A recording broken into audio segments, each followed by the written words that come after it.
On PC and mobiles, I will show you in a few moments how to join Rainbow Six Siege Mate's Discord server. It's the same method on both PC and mobiles. For this, we will open a browser on your PC or mobile, can be whichever. In my case, I will use Microsoft Edge. Now click on URL bar and type this URL to be able to join this Discord server.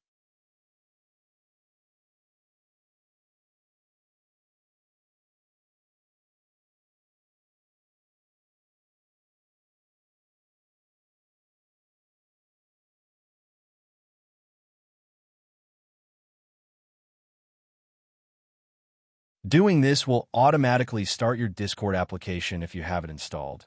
Then click Join, and you will have access to the Discord server.